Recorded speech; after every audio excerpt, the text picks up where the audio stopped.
Гаалийн албан тушаалаас чөлөөлөх тухай хуулийг хүчингү болсон тооцох тухай хуулийг хилцээд явахыг бол одоо зарчмын хувьд дэмжиж байна.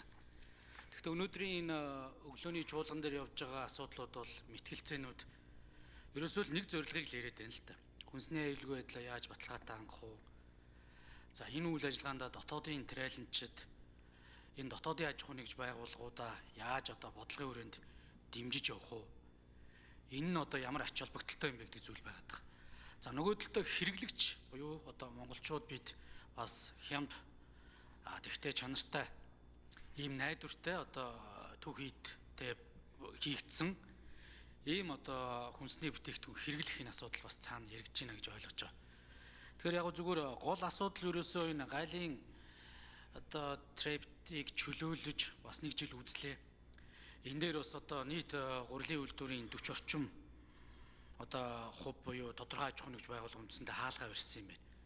Тэгэхээр бидэд ийм бодлогын гэдэг юм уу гинтийн ийм шийдвэрүүд гаргаж ерөөсөө ийм богино хугацааны сохилтуудыг аж ахуй нэгж байгууллагуудад өгөөд байж ерөөсөө болохгүй байгаа юм. Тэгэхээр яригдж байгаа энэ зүйлүүдийг ингээ харахаар ерөөсөө цэвэр өрсөлдөөний асуудал байна. Зах зээлийг яаж зохицуулах вэ? Өрсөлдөөн тэр үнэхээр одоо үн тогтоохтой хуульдаж картел үүсгэж монопол байдлаа ашиглаж ингээ яваад байгаа бол энэ гайл тарифын гэдэг юм уу дотоодын зах зээлийг нээж нэг үзэж хааж нэг үзэх бэрхээс илүүтэй бид өөрсдөө эдийн засгийн зохицуулах энэ өрсөлдөөний хууль тогтоомжоо сайжруулах асуудал байна гэдэг зүйлийг би хэлэх үүднээс өнөөдрийн энэ одоо асуудал төр үг авч байгаа. Түүнээс биш одоо ингээд нэг жилээр одоо янз бүрийн арга хэмжээнүүдээ аваад яваад ингээд гинтийн бэлэг юусаа аж ахуй нэгж байгууллагууд барьж боломгүй байна. Ямар ч байсан эхлээд бид дотоодын нөхцөл байдлаа үнэлж хийж өрсөлдөөний асуудлыг яг зохицуулдаг аргаар нь зохицуулж үзмээр байна. Түүнээс биш ийм байдлаар биш. Та нар үнэ нэмээд байвал гайлын доторыг чинь бид чөлөөлчихнө гэдэг байдлаар ингээд аж ахуй нэгж байгууллагууд бас ингэж иж болохгүй. Тэгвэл нөгөөдөл нь бас энэ хэрэглэгчийн эрх ашиг бодохгүйгээр үнэ нэмээд бас ингээд хуйлдаад иж болохгүй. Тэгэхээр энэний балансыг л олох энэ хууль эрх зүйн орчныг яаралтай бүрдүүлэх шаардлага зайлшгүй энэ саксны бүтээгдэхүүн гэдэг юм уу мах гурил дээр бол байна. Гэхдээ энэ асуудлуудыг зохицуулахдаа ерөөсөө зах зээлийн зарчмыг ерөөсөө алдагдуулж болохгүй. Энэ хүнсний бүтээгдэхүүн хөнгөн үйлдвэрийн салбар чинь маш олон одоо ажлын байрыг хадгалж байгаа. Дундаж давхарга яг энэ салбараас босч ирэх боломжтой салбар байхгүй. Өнөөдөр дундаж давхаргыг нэмэгдүүлээгээд байдаг бид нар дундаж давхаргыг босч ирэхсэн салбар руугаа илэгдэж унгаагаад байж ерөөсөө болохгүй. Гинтийн хагас жилийн шийдвэрээр эсвэл аман шийдвэрүүдээр эсвэл одоо нэг ийм эргэж ботсон жилийн одоо хөрөхгүй шийдвэрүүдээр ерөөсөө ийм нөхцөлөдлүүдийг үүсгэж болохгүй л гэсэн байна. Тэгэхээр яг зүгээр өрсөлдөөний хууль тогтоомжоос гадна бас салбарын сайдаас би бас хариулт үзье гэж бодож байгаа. Ерөн зүгээр энэ улаан буудаан тариалтыг дэмжих за бусад одоо энэ чиглэл дээр сая гайлын дотор чөлөөлөгдснөөс хойш бол РАПС руу нэлээд шилжсэн гэдэг мэдээлэл яваад байгаа. Тэгэхээр энэ РАПС руу шилжих гэдэг юм уу бусад одоо тий ургамлыг тарих энэ нөхцөл байдал юу хэдэн хувь агцсан байгаа. Тэгэхээр энэ зохицуултын балансыг бусад энэ газрын төлбөр байд юм уу усны төлбөрөөр нь зохицуулах бодлогын тийм зохицуултууд хийж болохгүй юу?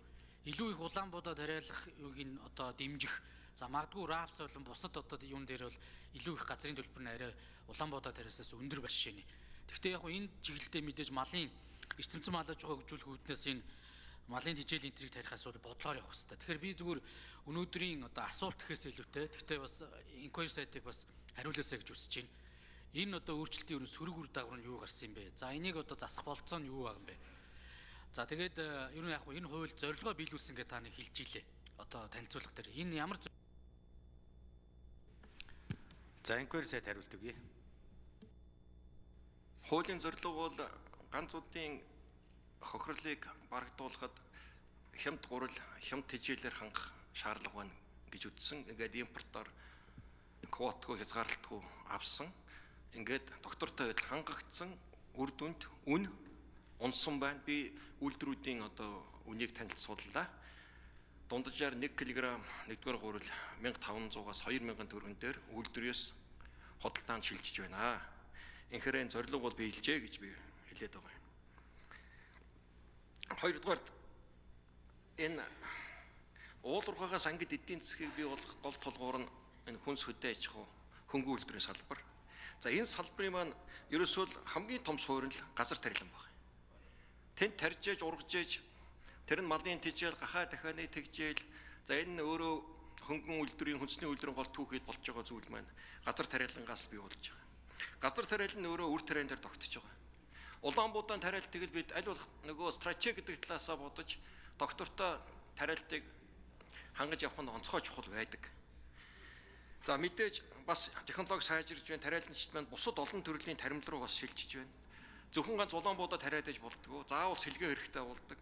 Сэлгээг бид нэр нэмэгдүүлж байна. Түрүүн хэлдэг тосны ургамал, тэжээлийн ургамал, замун үр тариа гэсэн чиглэлээр ингээд сэлгээг удамд одоо нэмэгдүүлэх буюу олон төрөлт бүтээгдэхүүнтэй болох зорилгыг натрийн төрдүрээр дэвшүүлээд шаардлагатай үр бордоо техникийг хангаад ингээд ажил явж байна. Ирэх жилийн амар ихэд манай газар тариалан бүтээгдэхүүн нэлээд олон төрөлттэй болоод нэлээд экспортын одоо шин чанартай болчихсон.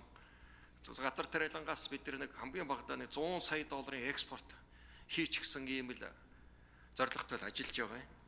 Тэгээд газар тариалан өөрөө босоод ирэхээр энэ бусад аж ахуйнууд чинь дагаад бий болж байна. Энэ гахаа, дахиа, шувуу, өндөг, сүүний энэ эрчимцэн аж ахуйнууд. Ерөөс суурин л газар тариалан. Тэр тэжээлийн бааз. Тэгээд өнгөрсөн бид нар жилүүд чинь тэгээд 9 сая мал ерөөсөө хөлдөөгөө л осгоод алчиж байгаа шүү дээ. Яг үүндээ бол.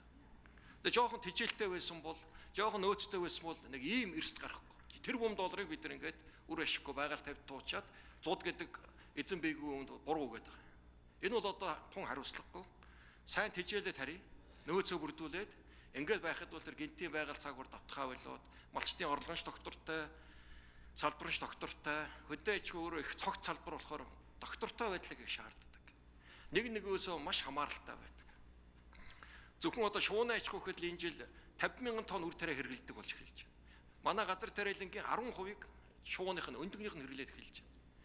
За гахааных нь хэрэглэдэг болж байна, сүүнийх нь хэрэглэдэг болж байна. Ингээд бусад аж ахуйнуудын хэлбэрт энэ газар тариалангийн өнгө төрхийг бол эрс өөрчилж байгаа. Энд олон мянган ажлын байр бий болж байгаа.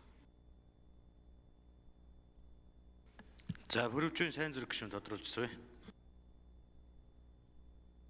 Тэгэхээр сайдын хэлж байгаа би энэ яг ерөнхий бодлого суурь одоо концепцийг бол дэмжиж байгаа. Тэгэхээр ерөн бас энэ асуудлыг одоо хуулийг хүчингүй болгоод зогсох биш.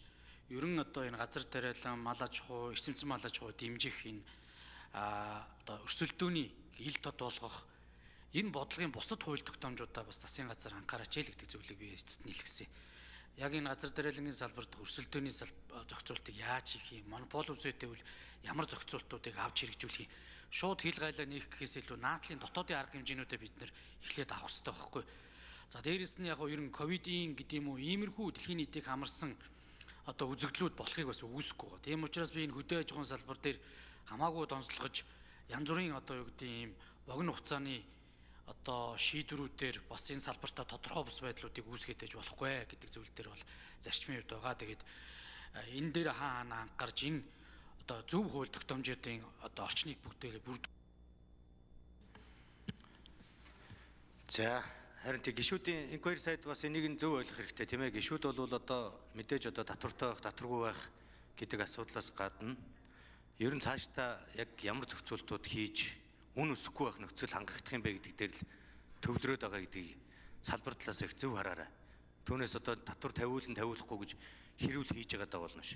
Эцсийн бүлэг дээр хэрэглэгчийн эрх ашиг, хэрэглэгчийн гар дээр очиж байгаа гол нэрийн бүтээгдэхүүн өндөр үнэтэй биш, өргөн сонголттой байх тэр боломжийн талаар илүү ярьж байгаа л гэдэг талаас нь хараарай. За, Жамлын Ганбаатар гишүүн асуулт асууя.